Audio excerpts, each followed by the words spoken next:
হাতি খুবই পরিচিত সামাজিক প্রাণী।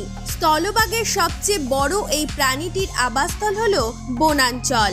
আজকের ভিডিওতে আমরা হাতির প্রজনন প্রক্রিয়া দেখতে চলেছি, অর্থাৎ কিভাবে এরা বংশ বৃদ্ধি করে। এর পাশাপাশি আমরা হাতি সম্পর্কে আরো গুরুত্বপূর্ণ তথ্য জানতে চলেছি।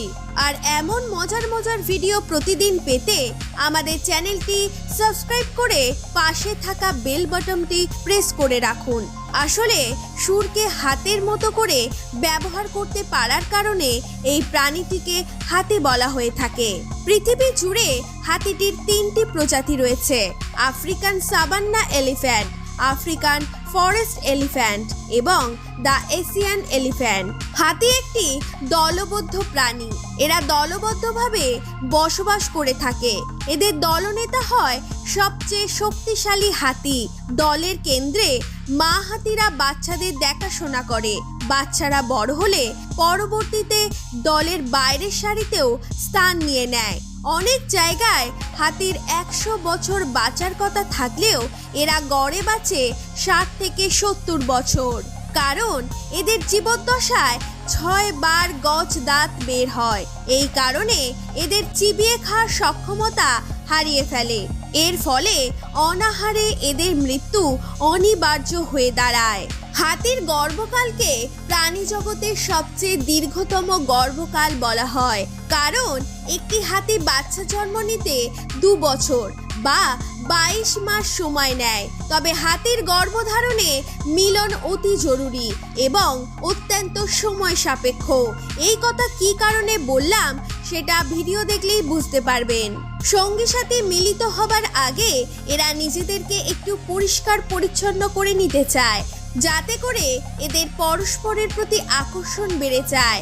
এমনকি এরা নিজেরা নিজেদের গা ঘষে নেয়। বনে থাকাকালীন এই কাজগুলো এরা নিজেরাই করে, যেহেতু হাতিগুলো মানুষের সাহায্য পেতে পেতে অভ্যস্ত হয়ে গেছে। তাই এরা লোকের সাহায্যে পরিষ্কার পরিচ্ছন্ন হয়ে যাচ্ছে। এর ফলে এই লোকগুলোর লাভ, কারণ এই মিলনের ফলে যে বাচ্চাটি হবে সেটা তাদের মালিকানাতেই হবে। আর এই কথা তো আপনারা সবাই জানেন, হাতি বাঁচলেও লাখ টাকা, মরলেও লাখ টাকা। দেখতেই পাচ্ছেন কিভাবে গাছের সাহায্যে নিজেরা নিজেদেরকে পরিষ্কার করছে। এইভাবে অনেক সময় লাগিয়ে হাতিদের পরিষ্কার পরিচ্ছন্ন করানো হয়। এরপর এদের কাঙ্ক্ষিত সময় এসে পড়ে। এদের শরীর শুকিয়ে একটি শুকনো জায়গায় নিয়ে আসা হয়। এরপর কিছুক্ষণ খড় খাওয়ার মাধ্যমে শুরু হয় ভাব বিনিময়। দীর্ঘ কয়েক ঘন্টা এইভাবে অপেক্ষা করার পর এদের ভালোবাসা আদান প্রদানের সমাপ্তি ঘটে। এরপরে মা হাতিকে 22 মাস ধরে অপেক্ষা করতে হয়। এইভাবে এদের বংশবৃদ্ধি ঘটে এবং পৃথিবীর বুকে নতুন একটি শিশু হাতির আগমন ঘটে। তো বন্ধুরা, কাল আবার কথা হবে।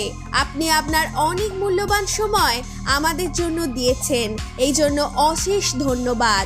এই রকমই ইন্টারেস্টিং ভিডিও প্রতিদিন দেখতে চ্যানেলটি এখনই সাবস্ক্রাইব করে রাখুন। পরবর্তী ভিডিওতে আবার দেখা হবে। ধন্যবাদ।